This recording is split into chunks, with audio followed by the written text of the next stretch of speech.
সবাইকে আমন্ত্রণ জানাচ্ছি বিবিসি বাংলার আয়োজনে বাংলাদেশ সংলাপের আজকের পর্বে। আজকের প্যানেলে রয়েছেন খাদ্য ও দুর্যোগ ব্যবস্থাপনা মন্ত্রী ডক্টর আব্দুর রাজ্জাক, বিএনপির আন্তর্জাতিক বিষয়ক সম্পাদক ও সাবেক প্রতিমন্ত্রী আ.ন.ম এহসানুল হক মিলন, ঢাকা বিশ্ববিদ্যালয়ের ইতিহাসের অধ্যাপক ডক্টর মুনতাসির মামুন এবং বেসরকারি সংগঠন উইমেন ফর উইমেনের প্রেসিডেন্ট সালমা খান। আজ আমরা ঢাকায়, আর আপনাদের সাথে আছি আমি মিথিলা ফারজানা।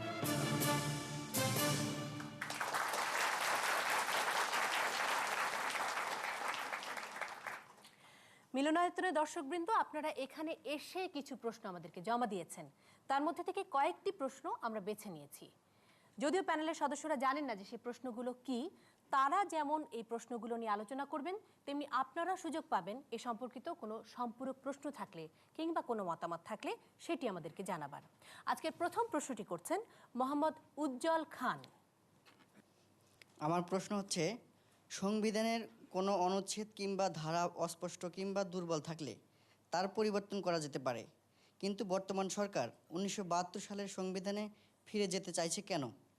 বর্তমান সরকার 1972 সালের সংবিধানে ফিরে যেতে চাইছে কেন? সংসদের প্রধানমন্ত্রী তিনি বলেছেন যে 1972-এর সংবিধানে ফিরে যাওয়া উচিত। ধন্যবাদ আপনাকে। ডক্টর আব্দুর রাজ্জাক, কেন ফিরে যেতে চাইছে আবার সরকার? আপনারা জানেন যে বাংলাদেশের সংবিধান এটি একটা রক্তক্ষয়ী স্বাধীনতার যুদ্ধ, মুক্তিযুদ্ধের মাধ্যমে আমরা অর্জন করেছিলাম। আমাদের সংবিধান কি দর্শনের উপরে রচিত হয়েছিল সেটি ছিল মূলত চারটি জিনিস। একটি হলো আপনার একটা গণতান্ত্রিক রাষ্ট্র ব্যবস্থা, সমাজ ব্যবস্থা, অসাম্প্রদায়িক সমাজ ব্যবস্থা, রাষ্ট্র ব্যবস্থা, সমাজতন্ত্র এবং ধর্মনিরপেক্ষতা। এই চারটি আদর্শের উপরে ভিত্তি করে বাংলাদেশের সংবিধান রচনা করা হয়েছিল।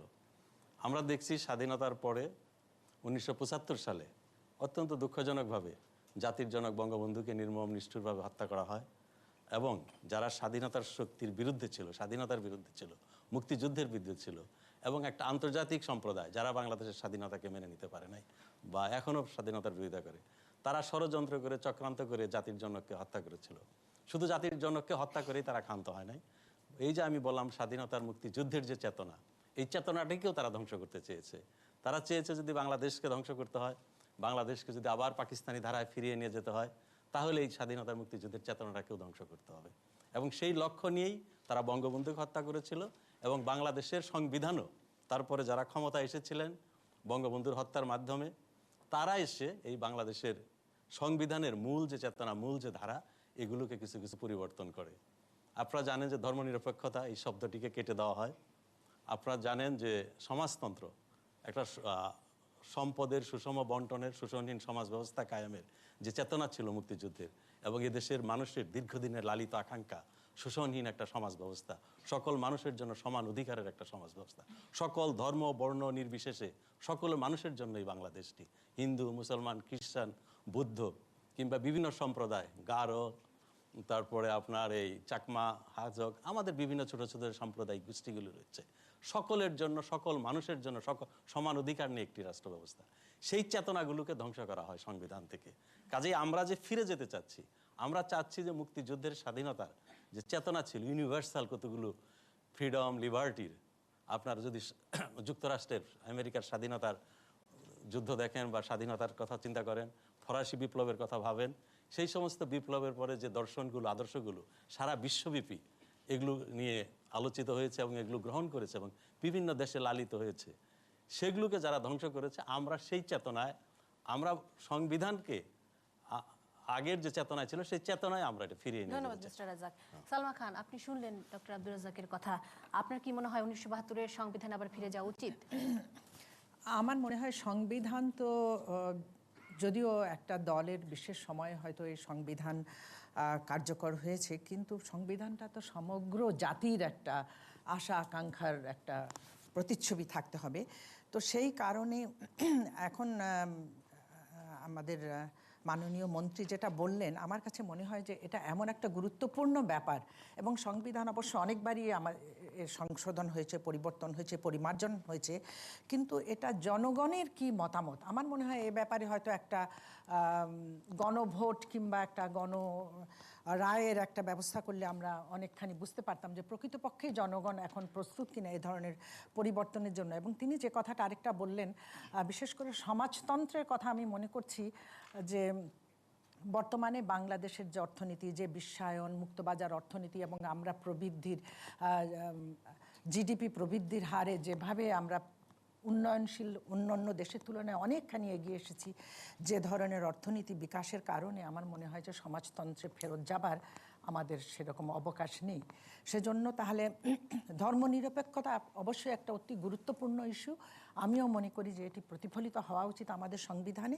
তবে সংবিধানে প্রতিফলিত হওয়ার চাইতে এটা প্রকৃত পক্ষে প্রশাসনের মাধ্যমে এটা প্রতিফলিত হওয়া আরও জরুরি। এবং আরেকটা জিনিস, সংবিধান যদি আজকে সংশোধনী হয়, আমি জানতে চাইব তার কাছে যে আইনের দৃষ্টিতে প্রতিটি নাগরিকের যে সমতা, সেটি কি প্রতিফলিত হবে? এখনও আমরা জানি নারী পুরুষের সমতা আমাদের সংবিধানে প্রতিফলিত হয়নি আইনের দৃষ্টিতে। তাহলে সেটাই যদি না আসে, তাহলে সেখানেও তো আমরা একটা পরিবর্তনের আশা করব, নাহলে তো এই পরিবর্তনটা তো পরিপূর্ণভাবে প্রতিটি জনগণের গোষ্ঠীর আশা আকাঙ্ক্ষার প্রতিফলন এখানে থাকবে না। ধন্যবাদ সালমা খান। দেখা যাক দর্শকরা কে কি ভাবছেন। আপনি সংবিধানের যদি 72 সংবিধানে ফেরত যাওয়া হয়, তাহলে চতুর্থ সংশোধনী যেটা হয়েছিল আওয়ামী লীগকে সেটাকে ক্রস করে 72 যেতে হবে। তার মানে বর্তমানের আওয়ামী লীগ কি চতুর্থ সংশোধনীর আওয়ামী লীগের যে আদর্শ সেটাকে অতিক্রম করে যাবে? ধন্যবাদ। ধন্যবাদ আপনাকে। আপনি বর্তমান সরকার 10 টাকা কেজি চাইলে খাওয়াইতে পারতেছেন না। এখন 72-এর সংবিধানে ফিরে গিয়ে সমাজতন্ত্র কিভাবে কায়েম করবেন আর বিসমিল্লাহির রহমানির রহিম কিভাবে উঠাবেন, আমার প্রশ্ন। ধন্যবাদ। আপনি 1996 সালে আওয়ামী লীগ সরকার যখন ক্ষমতায় আসে, তখন এই জিনিসটাকে ইম্পর্টেন্ট না মনে করে এখন ইম্পর্টেন্ট মনে করতেছেন কেন? ধন্যবাদ। আপনি সংবিধান তো সবার জন্যে, এটা কেন ভালোর জন্য, মানুষের জন্য। তো সংবিধানে বাংলাদেশে গরিব থাকবে না, এই আইনটা আমি চাই যে এটা ইনক্লুড করলে এটাই হচ্ছে ভালো কাজ। বাংলাদেশে কোনো গরিব থাকবে না, ভিক্ষুক থাকবে না, এই একটা আইন করা হোক। ধন্যবাদ। আপনি আমাদের শ্রদ্ধা প্যানেলিস্ট সালমা খান বললেন যে সংবিধান পরিবর্তনের আগে বা পরিমার্জনের আগে জনমত যাচাই করার কথা। তা আমার প্রশ্ন হচ্ছে, সেই জনগণ কারা? আমরা সংবিধান আমরা পাচ্ছি না, এবং আমাদের কি মৌলিক অধিকার সেটাই আমরা জানতে পাচ্ছি না। তাহলে আমরা জনমত প্রকাশ করব কিভাবে?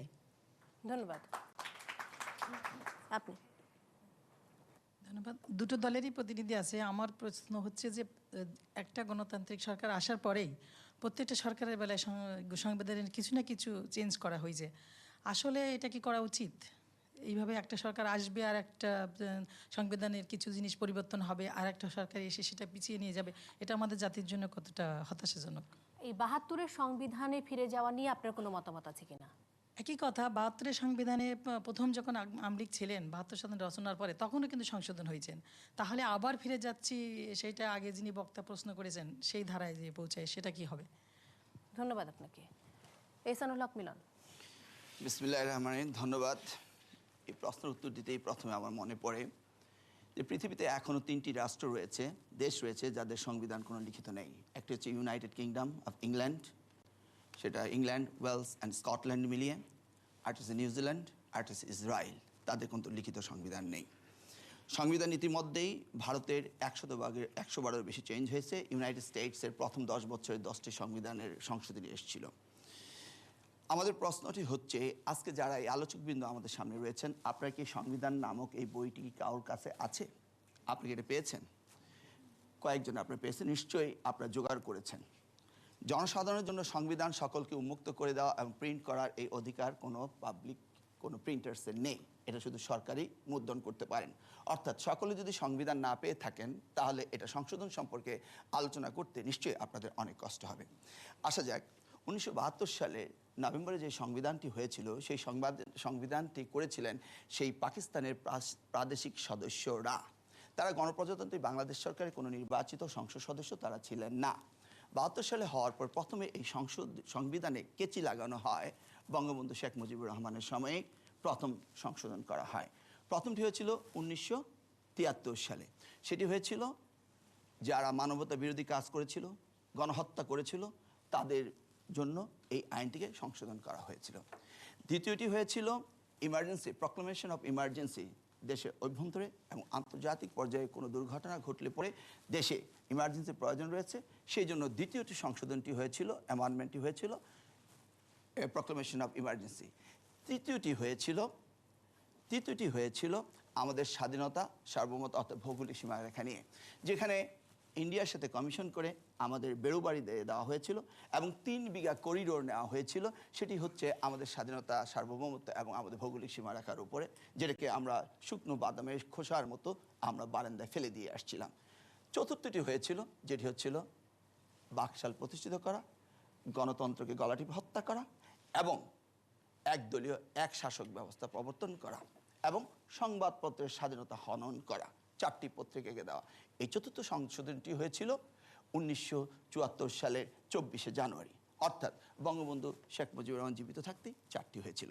এবং সেই সংবিধানে কোথাও জাতির পিতা বঙ্গবন্ধু শেখ মুজিবুর রহমান সেটিও হয়নি।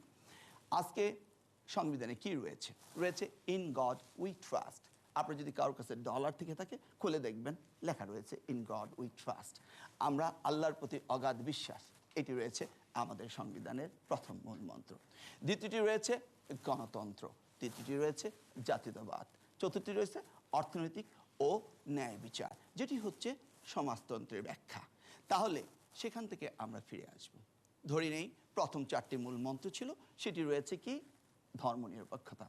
আমি তো দেখিনি যে 1986 সালের এই 8ম সংশোধনীতে বাংলাদেশকে যখন ইসলামিক রাষ্ট্র হিসেবে ঘোষণা হয়েছে, হিন্দুরা তাদের ধর্ম পালন করতে পারেনি, বৌদ্ধরা তার ধর্ম পালন করতে পারেনি, এমন কোনো অবস্থা এদেশে এই পর্যন্ত হয়নি। হঠাৎ করে আমরা ডিজিটাল বাংলাদেশে এসে 2009 থেকে 1972 ফেরত যাব, তার কোনো যৌক্তিকতা আমি দেখতে পাচ্ছি না। আমি মনে করি পৃথিবী এগিয়ে চলছে, দেশ এগিয়ে চলছে, রাষ্ট্র এগিয়ে চলছে। মানুষের চাহিদার সাথে সাথে জনগণের চাহিদা মেটানোর জন্য রাষ্ট্রের যা প্রয়োজন রয়েছে, জনগণকে যে অধিকার দেওয়া, অর্থাৎ আমাদের রাষ্ট্র পরিচালনার জন্য আমাদের লেজিসলেটিভ, আমাদের জুডিশিয়ারি এবং আমাদের এক্সিকিউটিভ বডি যেটা রয়েছে, তাদের সাথে জনগণের অধিকার স্বাধিকার এটাকে সমন্বয় সাধন করে যেই সংবিধান প্রণয়ন হবে সেটি হবে সংবিধান। এবং যুগের পরিবর্তনের চাহিদার সাথে সাথে সংবিধানের পরিবর্তন আসতে পারে, এটাকে ফিরিয়ে নেওয়া আমি মনে করি না এদেশের আপামর জনসাধারণ কোনোদিন মেনে নিবে। আবার আমরা সে চলে যাব একনায়তন্ত্রে, আমরা সেখানে ফেরত যেতে পারি না। আমরা মনে করি। আপনি কি মনে করেন 1972-এর সংবিধানে ফিরে যাওয়ার উচিত? আমি প্রথমে একটা কথা বলে নিতে চাই। মন্ত্রী, প্রাক্তন মন্ত্রী এবং যারা কথা বললেন তাদের মধ্যে খানিকটা রাজনীতি, যে তারা রাজনৈতিক যে লাইন তাদের আছে সেটা খানিকটা সূত্র এসেছে। আমি ব্যাপারটাকে আচ্ছা, আমি যেটা বলছি না, আমিও রাজনীতির বাইরে নই, আমি ব্যাপারটাকে অন্যভাবে দেখতে চাচ্ছি এবং যারা প্রশ্ন করলেন তাদের প্রশ্নগুলি আমি শুনেছি। আমার মনে হয়েছে আমরা মূল বিষয়টাকে এড়িয়ে আমরা অন্য বিষয় নিয়ে আলোচনা করছি। আমি একটা বিষয় বলে রাখা ভালো, আমি মুক্তিযুদ্ধের জেনারেশনের, আমার আবেগ সঙ্গে এখানে যারা আছে অধিকাংশ মুক্তিযুদ্ধের পরের জেনারেশনের, তাদের আবেগ মিলবে না। এবং আমি যদ্দূর জানি, আমি 36 বছর শিক্ষকতা করছি, আমি আমার ছাত্রদের দেখেছি আর মুক্তিযুদ্ধের পরের জেনারেশনকে দেখেছি, তারা সব সময় সব কিছু পড়ে, যেটা মিলনও বললেন যে আলোচনা করছে তেমন নয়। রাজনৈতিক দলগুলি যা বলছে, পত্রিকা প্রোপাগান্ডা যা হচ্ছে সেটি দেখে বলছেন। মূল কথাটা হচ্ছে এই যে এই সংবিধান 1972 সালে হয়েছিল পৃথিবীর যতগুলি সংবিধান হয়েছে সবচেয়ে কম সময়ে।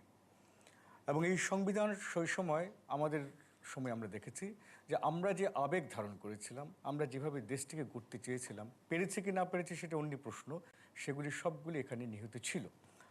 মূল প্রশ্ন সংবিধান বদলের নয়, সংবিধান ধর্মগ্রন্থ নয় যে বদল করা যাবে না। 14 বার কেন, 28 বারও বদল করা যেতে পারে। একটা জিনিস মনে রাখতে হবে, এই সংবিধান নিয়ে আদালতে যাওয়া হয়েছে, আদালত রায় দিয়েছে যে যেই সংশোধনীগুলি হয়েছিল, পঞ্চম সংশোধনী বিশেষ করে, যেটা নাকি আমাদের সংবিধানের সবচেয়ে মূল ক্ষতিকারক, সেটিকে বাদ দেওয়া। সেটি বাদ দিলে তারা চলে যাচ্ছে ৭২-এর সেখানে, কারণ এর পরেরগুলি সেই সঙ্গে জড়িত নয়। এটা সুপ্রিম কোর্টে আছে, সেটা নিষ্পত্তি হলে রাজনৈতিক দল যারা ক্ষমতায় আছে তাদেরকে সেভাবে সেটা বহাল করতে হবে। দ্বিতীয়ত হচ্ছে, যারা সংসদে আছেন তারা তো জনপ্রতিনিধি, আমাদের প্রতিনিধি। 2/3 সংখ্যাগরিষ্ঠতা লাগে আমি যতদূর জানি সংবিধান বদল করতে। যদি সেই সংখ্যাগরিষ্ঠতা থাকে তারা অবশ্যই বদল করতে পারবেন, এবং সেটা জনগণের ম্যান্ডেটে সেখানে প্রতিফলিত হবে, কারণ গণতন্ত্রের নিয়মিত তাই। মূল কথা হচ্ছে অন্য, সংবিধানের মূল যে নীতি সেটা কখনো বদলানো যায় না। এইগুলি বদলানো হয়েছিল দেখে আমাদের প্রতিবাদ। সংবিধানের প্রস্তাবনাতে লেখা আছে আমরা যারা মুক্তিযুদ্ধের যারা এসেছেন তারা এটা করলাম, তখনকার জনগণের প্রতিনিধি। সেই আমি যদি সেখানে কারেক্ট করি এবং শক্তির জোরে, মুক্তিযুদ্ধের বদলে স্বাধীনতা সংগ্রাম, এই যে কথাগুলি বদল করলেন, সেটা তো আমরা নয়, সেটা তো আমি বদল করেছি। এখানে হচ্ছে মূল বিষয়টা, আমি সংবিধান বদল করতে পারে না।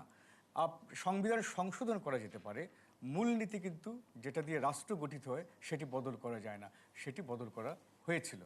তৃতীয়ত যে আরেকটি বিষয় এখানে বলা হয়েছে, যেটা মিলন বলেছেন যে পাকিস্তানের প্রাদেশিক সদস্যরা করেছেন, আজকাল এই কথাটা শুনতে পাচ্ছি। যুদ্ধটা কারা করেছিলেন, নেতৃত্ব দিয়েছিলেন কারা? তারা প্রাদেশিক এবং জাতীয় পরিষদের সদস্যরা, তারাই সরকার গঠন করেছিলেন। সেই সরকারের অধীনে মুক্তিযুদ্ধ পরিচালিত হয়েছে, এটা আমাদের মনে রাখতে হবে। এবং সেই সরকারের অধীনে যিনি সংবিধান সবচেয়ে বেশি বদল করেছেন, জেনারেল জিয়াউর রহমান, তিনি সেখানে মেজর পরে লেফটেন্যান্ট কর্নেল হিসেবে কাজ করেছেন সেই সরকারের অধীনে। তারপরে বাংলাদেশ হয়েছে, সংবিধান হয়েছে, তিনি এখানে উপসেনাধ্যক্ষ হয়েছেন। সবগুলি সেটার সূত্র ধরেই এসছেন।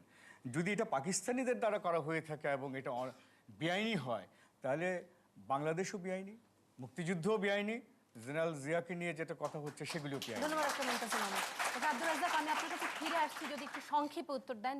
উনি যে প্রসঙ্গটি তুলেছেন এবং অনেক দর্শকে বলেছেন যে বিভিন্ন সময় আওয়ামী লীগের সময়ই এই সংশোধনী হয়েছে, এবং তার সাথে সাথে আরও একজন দর্শক প্রশ্ন করেছেন 96 সালে আপনারা কেন 1972 সংবিধানে ফেরত গেলেন না? আমার মনে হয় প্রশ্নগুলো ঠিকই আছে। প্রথমে জনাব মুনতাসির মামুন সাহেব যেটা বলেছেন, আমি তার ধারাবাহিকতায় বলতে চাই যে সংবিধান এটা কোনো বাইবেল বা কোরআন নয়, এটি পরিবর্তন করা যাবে। সারা পৃথিবীতেই সংবিধান পরিবর্তন হয়। যেমন আমেরিকান কনস্টিটিউশনের একটা বড় পরিবর্তন হয়েছে। আমেরিকাতে আপনার কোনো প্রেসিডেন্ট 2 বারের বেশি ইলেক্টেড হতে পারবে না, এটা কোনো সংবিধানের ছিল না, কোনো দিনই ছিল না। দেখেন, এত বছর হওয়ার পরে সেকেন্ড ওয়ার্ল্ড ওয়ার, দ্বিতীয় বিশ্বযুদ্ধের পরে, সেখানে তারা দেখলো যে রুজভেল্টকে 3 বার প্রেসিডেন্ট করতে হলো যুদ্ধের কারণে। 2 বার থাকার পরে যুদ্ধ শেষ হয় নাই।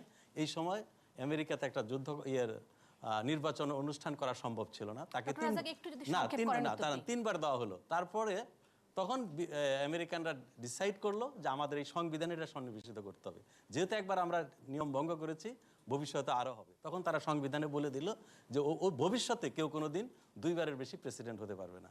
এরকম মূল চেঞ্জগুলো হয়, সেগুলো নিয়ে আলোচনা হয়। ছোটোখাটো চেঞ্জ সংবিধানে সবসময় হয়ে থাকে, ভারতে হয়েছে, আমেরিকা বা অন্যান্য উন্নত দেশে এটা হয়ে থাকে, সেটি কোনো ব্যাপার না। ব্যাপার হলো যেটি মূল স্পিরিট, স্বাধীনতার মূল স্পিরিট। এহসানুল মিলন সাহেব বলেছে যে 1975-এর পরে বা 71-এর পরে এই দেশে ধর্মীয় কোনো দাঙ্গা হয় নাই, তেমন কোনো আমাদের যারা সংখ্যালঘু তাদের কোনো অত্যাচার নির্যাতন হয় নাই। আমি আপনাদেরকে বলি, 2001 সালের পরে এই বাংলাদেশে আমি একজন জাতীয় সংসদ সদস্য ছিলাম। যেভাবে এদেশের হিন্দু সম্প্রদায় সংখ্যালঘুদের অত্যাচার নির্যাতন হয়েছে, সেই ইতিহাস যদি আমি বলি, আপনাদের সেসব লোমহর্ষক এবং বর্বরতা, নিষ্ঠুরতার একটা চরম একটা উদাহরণ হবে। আমি নিজে বাঁশখালীতে গিয়েছি এবং এই বিবিসি আমার সাক্ষাৎকার নিয়েছিল। একটি হিন্দু পরিবারের দোতলা বাড়িতে 11 জন মানুষকে জীবন্ত পুড়িয়ে হত্যা করা হয়েছে, এবং সেই জীবন্ত যাদের তার মধ্যে একটা 6 দিনের শিশু পর্যন্ত ছিল, এবং এই শিশুটির দেহাবশেষ পাওয়া যায় নাই এবং অন্যদেরও পাওয়া যায়। এমন অনেক ঘটনা আছে যে এই যে ধর্মনিরপেক্ষতা শব্দটা যে আমাদের জন্য কত গুরুত্বপূর্ণ ছিল, এটি একটি শব্দ। যদি আপনি সংক্ষেপে একটু বলেন যে 96 সালে আপনারা কেন ফেরত গেলেন না? সেটি আমি বলছি। আমি ওনার শেষের প্রশ্নটার উত্তর দিয়ে তারপরে উনি বলছেন যে আমরা পরের প্রশ্নে যেতে চাই, অনেক প্রশ্ন আছে ডক্টর রাজ্জাক দর্শকদের। 96-তে 1975-এর পরে বঙ্গবন্ধুকে হত্যা করার পরে এই দেশে সুপরিকল্পিতভাবে রাষ্ট্রীয় কাঠামোকে, রাষ্ট্রীয় যন্ত্রকে ব্যবহার করা হয়েছে স্বাধীনতার মুক্তিযুদ্ধের চেতনার বিরুদ্ধে।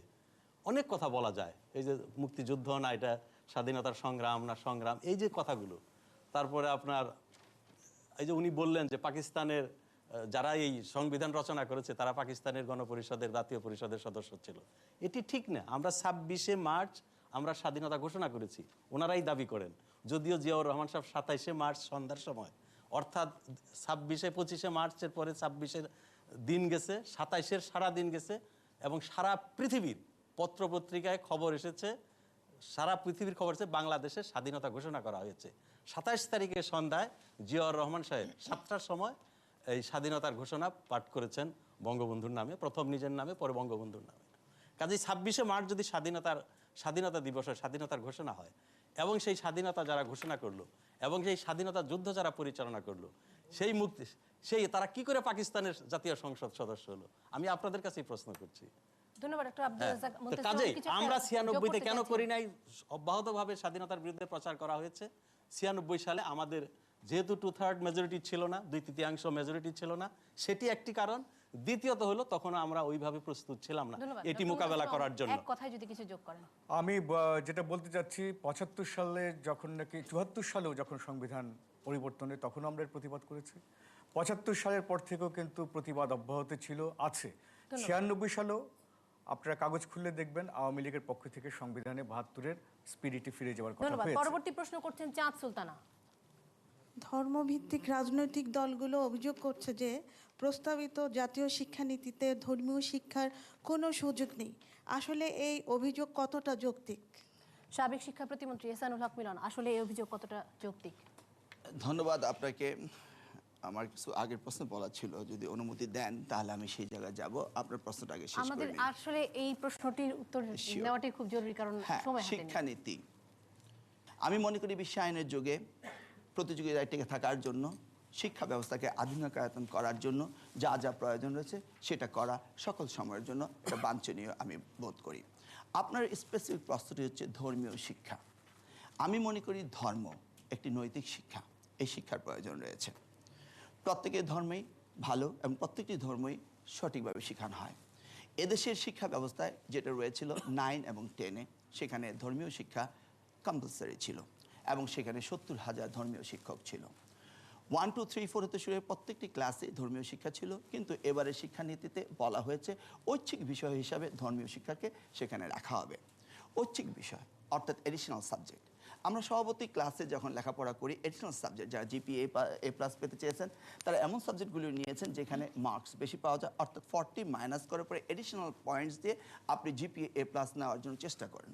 যেখানে ললিত কলা, নাচ গান রয়েছে, সেখানে নিশ্চয়ই এই ধর্মীয় শিক্ষায় আপনি যেতে চাইবেন না। এইভাবে ধর্মীয় অনুভূতিকে সম্পূর্ণভাবে এখান থেকে সরিয়ে দেওয়ার সুপরিকল্পিত চেষ্টা চলছে। দেখুন, একটু চিন্তা করে বলা হচ্ছে মাদ্রাসাগুলোকে মূল স্ট্রিমে এডুকেশনে নিয়ে আসা, অর্থাৎ আমাদের দেশে 3টি শিক্ষা ব্যবস্থা যেটা রয়েছে, ইংলিশ মিডিয়াম শিক্ষা ব্যবস্থা, সাধারণ শিক্ষা ব্যবস্থা এবং ধর্মীয় শিক্ষা ব্যবস্থা। একটি ছেলেকে মাদ্রাসা যখন পাঠানো হয়, সে নিশ্চয়ই মাদ্রাসায় লেখাপড়া করবে, ধর্মীয় অনুভূতি, কোরআন, হাদিস, সুন্নাহ, ফিকার উপরে লেখাপড়া করবে।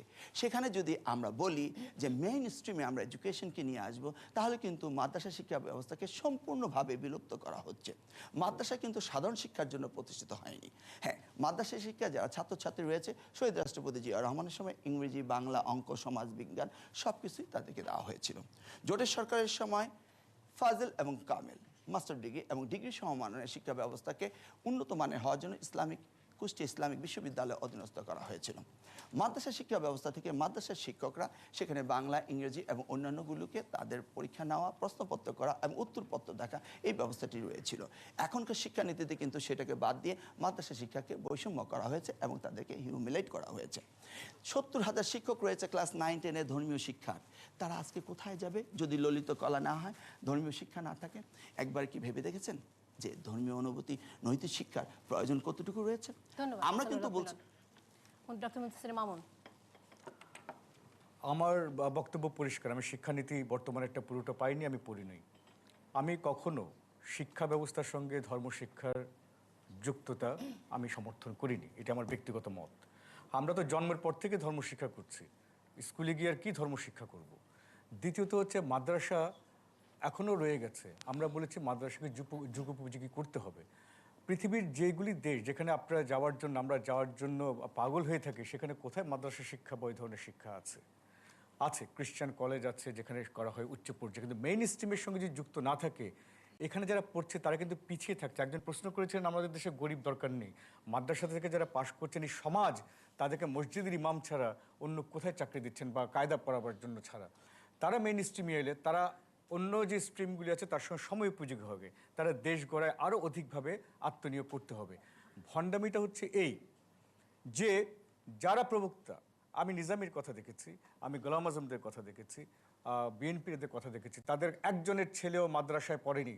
এতই যদি মাদ্রাসা ভালো হয় তাহলে তারা মাদ্রাসায় না শিখিয়ে কেন অন্য মেন স্ট্রিমে দিচ্ছে? আমরা চাই ভণ্ডামিটা বাদ দেন। সরকার কী চাই আমি জানি না, আমি চাই প্রত্যেকটি ছেলের বা মেয়ের অধিকার আছে সে কীভাবে করে। মাদ্রাসা বিলুপ্ত করা হয় না, পড়বে, কিন্তু সেজন্য সমাজে কম্পিট করতে পারে। মিলন যেটা বলেছে প্রতিযোগিতামূলক বাজার হয়ে যাচ্ছে, সেখানে তো আপনাকে কম্পিট করতে হবে। আজকে আমি পিছিয়ে যাচ্ছি, আমি কম্পিউটার জানি না, আমার ছেলে মেয়েদেরকে আমি কম্পিউটার শিখেছি যারা কম্পিট করতে পারে, এটাই তো মূল বিষয়। ধন্যবাদ। দর্শকরা কে কি ভাবছেন পেছনে? আমি শ্রদ্ধা রেখে বলছি ডক্টর মুনতাসির মামুনের কাছে। আমি একসময় মাদ্রাসায় পড়েছি, এরপর ঢাকা বিশ্ববিদ্যালয় থেকে ডক্টর মুনতাসির মামুনের স্টুডেন্ট ছিলাম। সো স্যারের এই কথাটা আমার খুব লাগছে যে স্ববিরোধিতা, যে মাদ্রাসায় পড়ে মেন স্ট্রিমে আসা যাবে না, শুধু আপনাদের এখনকার যে মাদ্রাসাটাকে বিলুপ্ত করে অথবা যে ডিসেন্ট্রালাইজ করতেছেন এটা করে মেন স্ট্রিমে আসা যাবে। আমি এটার সাথে আপনার সাথে একমত না। কারণ আমি যখন মাদ্রাসা থেকে পরীক্ষা দিয়ে ঢাকা বিশ্ববিদ্যালয়ে যখন আমাদের সময় প্রতিযোগিতা ছিল তখন কিন্তু তথাকথিত আমাকে একটু শেষ করতে অনুগ্রহ করে। তখন কিন্তু এখন এই যেসব প্রাইভেট বিশ্ববিদ্যালয়গুলো গার্মেন্টসের মধ্যে ঘুরে উঠছে এটা ছিল না। আমার সময় তখন ডিন ছিলেন ডক্টর আব্দুল মোমিন চৌধুরী। উনি আমাকে বলেছিলেন তুমি কি অ্যারাবিকে পড়বে না ইসলামিক হিস্ট্রিতে পড়বে না হিস্ট্রিতে পড়বে? আমি বললাম স্যার আমি হিস্ট্রিতে পড়বো। বলে যে কেন? বলে স্যার এই জন্যই পড়বো, আপনারা যারা বুদ্ধিজীবী তারা মনে করেন যে শুধু মাদ্রাসায় বললে ইসলামিক স্টাডিজ এবং হিস্ট্রিতে পড়তে হবে, হিস্ট্রিতে পড়া যাবে না। সো স্যার আপনার সাথে আমি এই ব্যাপারে দ্বিমত পোষণ করছি এবং শ্রদ্ধা রেখেই বলছি শুধু মাদ্রাসা যারা পড়ে তারা কিন্তু শুধু শিবির করে না। ধন্যবাদ। এই কথা বলিনি, প্রথম কথা বলিনি। যদি আমার এই পুরনো ছাত্রটি মেইন স্ট্রিমে না আসতো ইউনিভার্সিটিতে, তাহলে কি আজকে এখানে দাঁড়িয়ে এখানে কম্পিট করতে পারতো? আমি মেইন স্ট্রিম বলতে কি বোঝাতে চাচ্ছি? যদি আমরা বিশ্ববিদ্যালয়ে মাদ্রাসাকে অবহেলা করতাম তাহলে তো একজন বিশ্ববিদ্যালয়ের ছাত্র বিশ্ববিদ্যালয়ে ভর্তি হওয়ার যোগ্যতা অর্জন করতো না।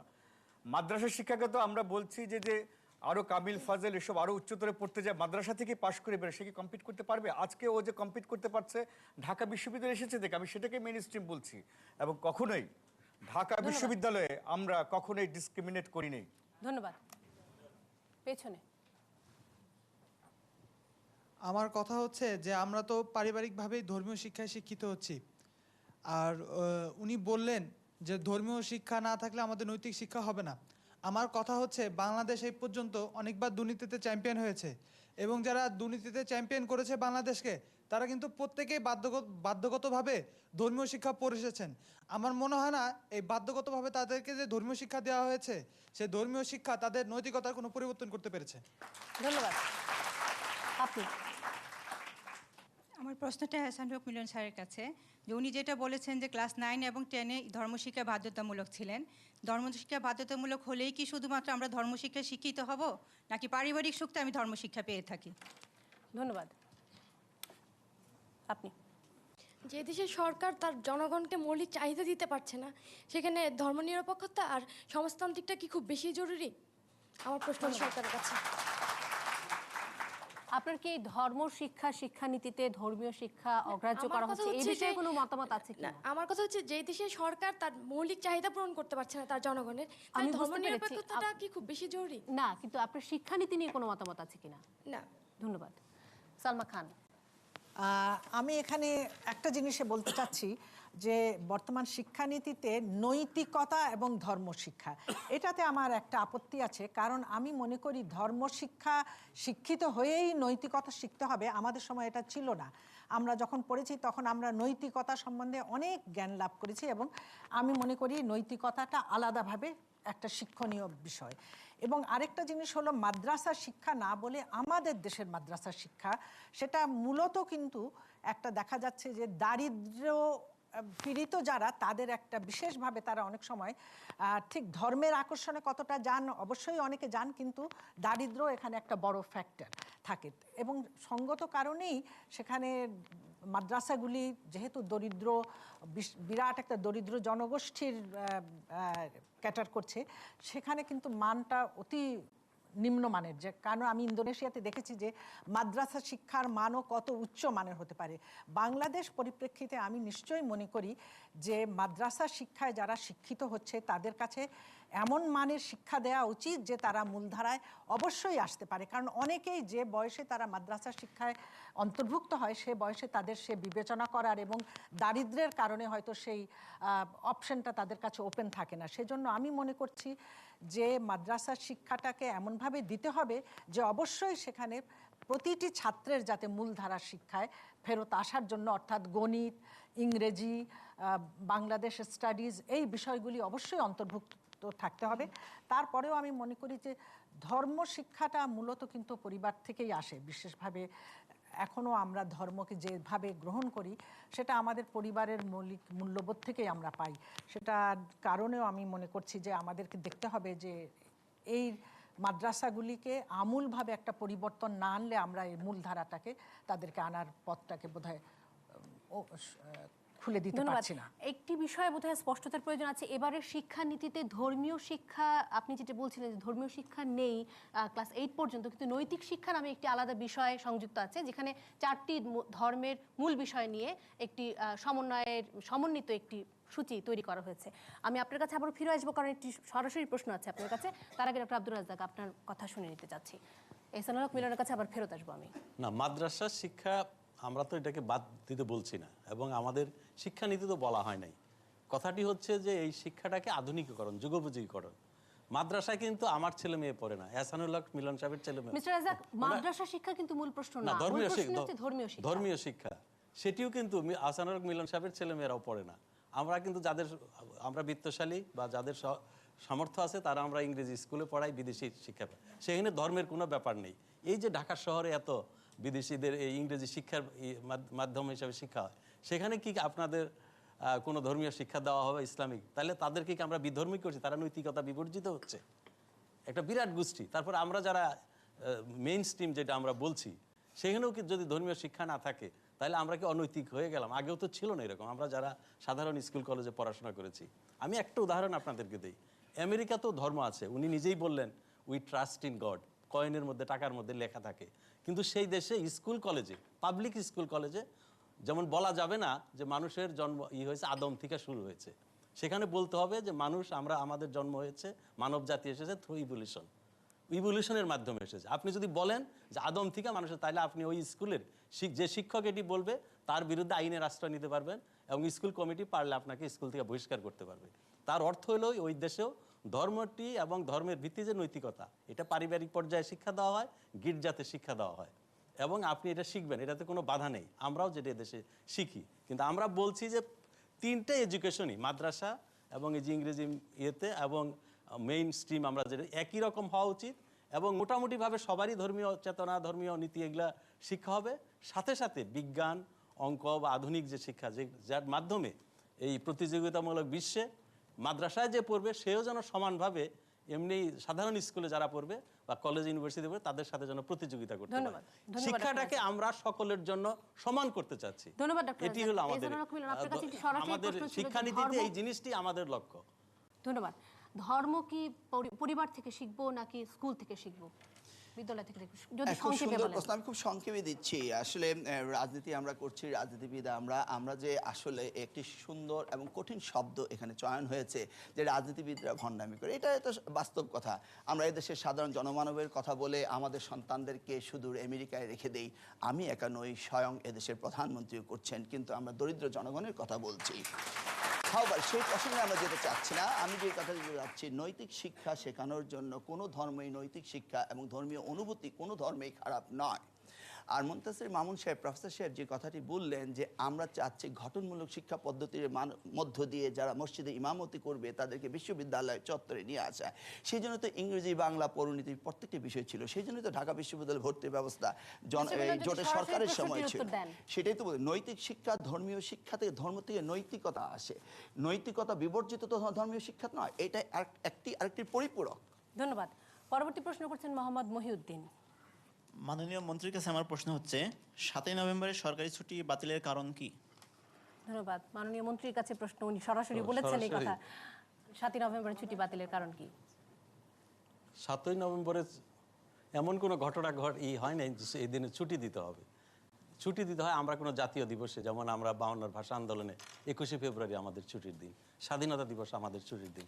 আমরা জানি 7ই নভেম্বরে এই দেশে 7ই নভেম্বরের আগে কতগুলো ঘটনা ঘটেছে। 1975 সালের 15ই আগস্ট জাতির জনক বঙ্গবন্ধুকে হত্যা করা হয়েছে। 3রা নভেম্বর জেল যে কোনো মানুষের জন্য সারা পৃথিবীতে সবচেয়ে নির্ভরযোগ্য যে জায়গা, সবচেয়ে নিরাপদ যে জায়গা জেল, সেই জেলের মধ্যে 4 জন নেতা, তাজউদ্দিন সৈয়দ নজরুল ইসলাম যিনি স্বাধীনতা যুদ্ধের সময় বাংলাদেশের অস্থায়ী রাষ্ট্রপতি ছিলেন, তাজউদ্দিন সারা পৃথিবীর মানে একজন অনেক বড় মাপের নেতা এবং যিনি স্বাধীনতার যুদ্ধের নেতৃত্ব দিয়েছেন, প্রধানমন্ত্রী ছিলেন, তাদেরকে জেলের মধ্যে মনসুর আলী এবং কামরুজ্জামান, এই 4 জন জাতীয় 4 নেতাকে 3রা নভেম্বর হত্যা করা হয়। আমি আগেও শুরুতে বলেছিলাম একটা লক্ষ্যকে সামনে রেখে স্বাধীনতার মুক্ত যুদ্ধকে নস্যাৎ করার জন্য, চেতনাকে নষ্ট করার জন্য করা হয়েছে এবং তারই ধারাবাহিকতায় 7ই নভেম্বরে খালেদ মোশাররফ এবং আরও কয়েকজন যারা মুক্তিযুদ্ধের সময় যুদ্ধে ছিল তাদেরকেও হত্যা করা হয়েছে এই 3রা নভেম্বর এবং এই কয়েকদিনের ঘটনার পরিক্রমায়। একটা রাজনৈতিক পরিবর্তন হয়েছে, তার জন্য এমন কিছু দেশের জন্য মঙ্গল কল্যাণ বয়ে আনে নাই যে যার জন্য আমরা 7ই নভেম্বরে একটা ছুটি দিতে পারি। ছুটির তো কোনো প্রয়োজনই হতে পারে। ধন্যবাদ ডক্টর আজাদ। সালমা খান, 7ই নভেম্বরের ছুটি বাতিল কি যৌক্তিক মনে করছেন কিনা? এটা তো একেবারে পলিটিক্যাল, ছুটিটাও পলিটিক্যাল ছিল, বাতিলটাও পলিটিক্যাল। তো আমার এ ব্যাপারে মন্তব্য করার মতো ব্যাপারই না, আমার কাছে এটা কোনো মন্তব্য না। আমাদের জন্য কে কি ভাবছেন আপনি? মাননীয় মন্ত্রীর কাছে আমার প্রশ্ন, উনি বলেছেন বিশেষ বিশেষ ঘটনাকে কেন্দ্র করে ছুটি হয়, তাহলে আগামী 25শে ফেব্রুয়ারি কি আমরা ছুটি পাবো? 25 ফেব্রুয়ারি কেন ছুটি? সেটা হচ্ছে যে বিরিয়ার যে ঘটনাটা ঘটেছে, ওটা বাংলাদেশের জন্য মনে হয় খুব গুরুত্বপূর্ণ একটা ঘটনা। ধন্যবাদ। আমার তো মনে হয় 7ই নভেম্বর ছুটি দেওয়াটা উচিত ছিল, কারণ 7ই নভেম্বরের মাধ্যমে আমরা বিপ্লবী পাইছি এবং এই দেশে বহুদলীয় গণতান্ত্রিক পাইছি, এই দেশে অনেক মানুষই রাজনীতি করতে পারছে। ধন্যবাদ। আপনি? পরবর্তী আওয়ামী লীগ সরকারের আমলে বঙ্গবন্ধু শেখ মুজিবুর রহমানের জন্মদিন এবং মৃত্যুদিন 2 দিনই সরকারি ছুটি ছিল। পৃথিবীতে কোনো নজির ছিল না যে একই ব্যক্তির জন্মদিন এবং মৃত্যুদিন সরকারি ছুটি। 7ই নভেম্বর মন্ত্রী মহোদয় বলছেন এরকম কোনো ঘটনা ছিল না। 7ই নভেম্বরের আগে বঙ্গবন্ধু শেখ মুজিবুর রহমানকে সপরিবারে হত্যা করা হয়েছিল এবং তৎকালীন আওয়ামী লীগ 7ই নভেম্বরের পরবর্তী সময় পর্যন্ত আওয়ামী লীগই ক্ষমতায় ছিল। 7ই নভেম্বর মুক্তিযুদ্ধের যে স্পিরিটটা 1971 সালের পর দেশ স্বাধীন হওয়ার পরে যে স্পিরিটটা বিচ্যুত হয়েছিল, আমরা মনে করি 7ই নভেম্বর সেই বিচ্যুতি থেকে আবার মুক্তিযুদ্ধের যেই চেতনাটা, গণতন্ত্র, বহুদলীয় গণতন্ত্র, সংবাদপত্রের স্বাধীনতা, এই চেতনায় আবার ফিরে আসছে। তো আমি মনে করি যে 7ই নভেম্বর সরকারি ছুটি এটা কার্যকর করা উচিত। আপনি? যখন যে সরকার আসে তখন সেই সরকারই বিশেষ বিশেষ দিনগুলা নিয়ে ছুটির দিন দিয়ে দেয়। আসলে আমার কোশ্চেন হচ্ছে আমরা সত্য ঘটনা কিভাবে জানবো? যে সরকার যখন আসছে সেই সরকারই তাদের ছুটির দিনগুলো চেঞ্জ করে দিচ্ছে। আমরা সত্য ঘটনা কোনটা, আমরা ইতিহাস কোনটা সেটা জানতে চাই, সত্য ইতিহাসটা জানতে চাই। ধন্যবাদ। সত্য ইতিহাস জানতে হলে ইতিহাস পড়তে হবে। এখানে যারা আসছেন, আমি কারো উপরে কোনো প্রতিক্রিয়া বা কোনো রিফ্লেকশন না, আমার মনে হচ্ছে আমি যে কথাটা আগেই বলেছি, আমরা যা শুনছি, যা মানে পত্রিকায় পড়ছি সেই থেকেই প্রশ্নগুলি করছি, মূল বিষয় সেটা নয়। 7ই নভেম্বর ছুটি কেন হবে সেটি মূল প্রশ্ন। প্রথম প্রশ্ন হচ্ছে, এখানে যারা আছেন অনেকে তো সামরিক শাসন দেখেছেন, হয়তো আপনাকে সামরিক শাসন পছন্দ করেন? 7ই নভেম্বর ছিল সিভিল সমাজের উপরে সামরিক আধিপত্য প্রতিষ্ঠার দিন। বিএনপি তো তখন হয়নি, সামরিক আধিপত্য করা হয়েছে জিয়াউর রহমান ক্ষমতা দখল করেছেন, ক্ষমতা লিগালাইজ করার জন্য তাকে বিএনপি করতে হয়েছে। 7ই নভেম্বরে ঘটনা বলি, যেটা ডক্টর রাজ্জাক বললেন 15ই আগস্ট থেকে যুক্ত। বঙ্গবন্ধু শেখ মুজিবুর রহমান একটি ধারার প্রতীক ছিলেন, জিয়াউর রহমান তার বিপরীত ধারার প্রতীক। এবং জিয়াউর রহমানকে ক্ষমতায় আসতে হওয়ার জন্য বা তারা যাকে ক্ষমতা এনেছেন তাদের জন্য বঙ্গবন্ধু হত্যা প্রয়োজনীয় ছিল, না হলে তারা ক্ষমতায় আসা যেত না। সুতরাং 7ই নভেম্বর এমন কিছু হয়নি যাতে আমাদের ইতিহাস বা মুক্তিযুদ্ধের, যেটা একজন বললেন এটা ভুল বললেন, ৭৫ মুক্তিযুদ্ধের চেতনা উজ্জীবিত করেনি, ভুলণ্ঠিত করেছে। ধন্যবাদ। এহসানুল হক মিলন। ধন্যবাদ। আসলে এই বিষয়গুলো যেভাবে যাচ্ছে, রাজনীতি আলোচনায় চলে আসতেছি আমরা 7ই নভেম্বর। আমরা 7ই নভেম্বরের তাৎপর্য বুঝতে হলে বুঝতে হবে যে সিপাহী জনতা তারা মেজর জিয়াকে নিয়ে আসছিলেন। He was not the army chief, he was DCMLA, deputy chief of martial administrator, পরে হয়েছিলেন ডেপুটি। সেই সময় জেনারেল শফিউল্লাহ সাহেব ছিলেন সেনাপ্রধান। আজকে যদি বঙ্গবন্ধু শেখ মুজিবুর রহমান নিহতের কারণে যদি কাউকে এখন ডেকে প্রশ্নবিদ্ধ করা হয়, যেভাবে সংসদে শেখ সেলিম সাহেব বলেছিলেন, আমার মনে হয় সেই জায়গায় আমরা যেতে পারি, তাহলে সঠিকভাবে সব রহস্য উদ্ঘাটন হবে। কিন্তু সাবজুডিস ম্যাটার আমি কথা বলতে চাচ্ছি না। 7ই নভেম্বর এমন একটি দিন, তার পূর্বকার ঘটনা প্রেসিডেন্ট অর্থাৎ মেজর জিয়ার সাথে কোনো সম্পর্ক ছিল না। সেই কারণে সেই সময়ের ambassador, American ambassador William B Milam তিনি বলেছেন, তার একটি বইয়ে লিখেছেন, তিনি লিখেছেন যে if major Zia would have been killed instead of 30th May 1981 in 1975 15th of August, the country would have been a failure state like Liberia and Afghanistan. যদি মেজর জিয়া 1981 সালে 30শে মে নিহত না হয়ে যদি 1975 সালে 15ই আগস্ট বঙ্গবন্ধু শেখ মুজিবুর রহমানের সাথে নিহত হতেন, তাহলে এই দেশটি একটি অকার্যকর রাষ্ট্র হিসেবে পরিণত হতো। এই উক্তি থেকে আমি আপনাদেরকে স্পষ্টভাবে বলতে চাই যে মেজর জিয়াউর রহমান যদি এসে এদেশের রাষ্ট্রপতি জিয়াউর রহমান না হতেন, তাহলে এই বাংলাদেশ দেশটি বিশ্বের মানচিত্র থেকে চলে যেত। এটাই আমি বিশ্বাস করি। 7ই নভেম্বরের তাৎপর্য, কখনো শহীদ জিয়াউর রহমান কাউকে খুন করেননি। যদি খুনের সাথে জড়িত থেকে থাকে, সেই সময় 2.5 ঘন্টা ধরে শফিউল্লাহ সাহেব কখনো যেতে পারেননি উদ্ধার করার জন্য। একজন বন্ধু বললেন যে 25th of February মিউটিনিটি ডে। পৃথিবীর বিশ্বে দ্বিতীয় বিশ্বযুদ্ধে, প্রথম বিশ্বযুদ্ধ হতে শুরু করে আজ অবধি একসাথে এইভাবে 62 জন সেনা অফিসার কোথাও মৃত্যুবরণ করেনি। এটা আমাদের দেশের জন্য একটা উল্লেখযোগ্য ঘটনা, এবং আমি বিশ্বাস করি আপনার সাথে একসুর মিলিয়ে যে সেই দিবসটি উদযাপন করা আমাদের জন্য অত্যন্ত প্রয়োজনীয়। মেজর জিয়া, শহীদ জিয়াকে নিয়ে যেভাবে কথা বলা হচ্ছে, আমি তার তীব্র প্রতিবাদ করে বলছি যে জেল হত্যার সাথে শহীদ জিয়ার কোনো জড়িত ছিল না। 3রা নভেম্বর রাত্রেবেলা যারা বিদেশ চলে গিয়েছিল তাদেরকে মুস্তাক আহমেদের গভর্নমেন্ট তাদেরকে বিদেশ পাঠিয়েছিল। আমি দায়িত্বহীন ভাষায় একথাও বলতে পারি, শফিউল্লাহ সাহেবের মতো সেনা প্রধান সেই সময় মুস্তাক আহমেদ রাষ্ট্রপতির কাছে গিয়ে তিনি তার শপথ করেছিলেন। তাহলে সেই মুহূর্ত কারা ছিল, কারা করেছে? শহীদ রাষ্ট্রপতি জিয়াউর রহমান সামান্য একজন মেজর ছিলেন, এবং সিপাহী অফিসাররা নয়। সেনা সরকার বলতে যদি আমার মনে হয় যে এই বিষয়টি নিয়ে আসলে আমাদের অনেকক্ষণ তর্ক হওয়া সম্ভব। আমি বলছিলাম এই বিষয়ে আমাদের এই জায়গায় যাওয়াটা আসলে আমি উচিত মনে করি না। অনেক কথা আপনি তার মানে বলতে চাইছেন যে 7ই নভেম্বরের ছুটি বাতিল হওয়াটা যৌক্তিক নয়?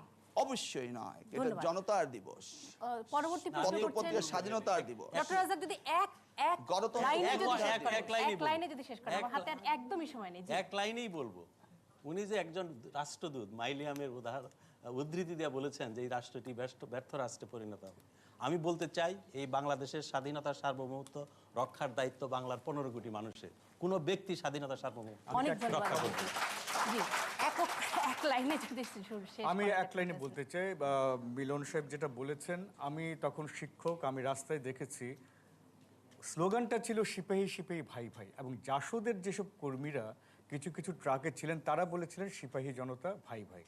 শফিউল্লাহ সাহেবের যেরকম উচিত ছিল এগিয়ে আসা, মেজর জেনারেল জিয়াউর রহমান যিনি উপসেনাধ্যক্ষ ছিলেন তারও সকল সেভাবে এগিয়ে আসা উচিত ছিল বলে আমি মনে করি। এই ইতিহাসের তর্ক বিতর্ক অনেক চলতে থাকবে। আমিও কোয়ালিশন গভর্নমেন্টের পার্টনার হয়েছে জাসদ। আমি প্রফেসর মুনতাসির মামুনের একটি বই পড়েছিলাম, সেই বইয়ে তিনি লিখেছিলেন যে এদেশের প্রতিবেশী চারিদিকে যেখানে ভারত রয়েছে সেখানে আমাদের সেনাবাহিনীর কোনো প্রয়োজন নেই। এটাও আমি একটি বইয়ে পড়েছিলাম। তাহলে আমাকে ডিফেন্ড করতে দিতে হবে, এটি ভুল, আমার কোনো বইয়ে যদি এই কথা লেখা থাকে আমি সেই বইটি বই আমি এনে বাজার আপনাকে থেকে দেব। বিক্রি করব। আপনি ইন্ডিয়ান একটি লেখকের সাথে এটা লিখেছিলেন এবং পড়েন নাই, আপনি এটা নিয়ে মামলা হয়েছিল, ফ্রিডম পার্টি এটা লিখেছিল এবং সেখানে আমি আপনি মামলা ডিফেন্স করেছিলাম স্টাফ আদালতে। কলেজে লেকচার দেন, আমি সেখানে ডিফেন্স স্টাফ কলেজে লেকচার দিয়েছি। এটা as a বলা visiting হয়েছে যে professor, বাংলাদেশ আমি এগুলি সম্পর্কে জানি। এখানে লেখা হয়নি। রাজনীতি তর্ক হলে আমিও রাজনীতি তর্ক করতে জানি, আপনি ধন্যবাদ। আমার সাথে আর্গুমেন্ট অনেক আসুন। ধন্যবাদ। পরবর্তী প্রশ্ন করছেন doctor Tahmina Hasan. Doctor Tahmina Hasan. Barrister Fazlinur তাপসের উপর বোমা হামলায় জড়িত সন্দেহে আটক মেহনাজ রশিদকে ডিবি পুলিশ জিজ্ঞাসাবাদ করছে। ওই ঘটনার সাথে তার জড়িত থাকার প্রমাণের কোনো খবর না ছাপিয়ে ব্যক্তিগত বিষয়ে রসালো খবর প্রচার করা হচ্ছে, এটা কি উচিত হচ্ছে? ধন্যবাদ। সালমা খান। আমি খুব খুশি হলাম যে আপনি এরকম একটি প্রশ্ন করেছেন।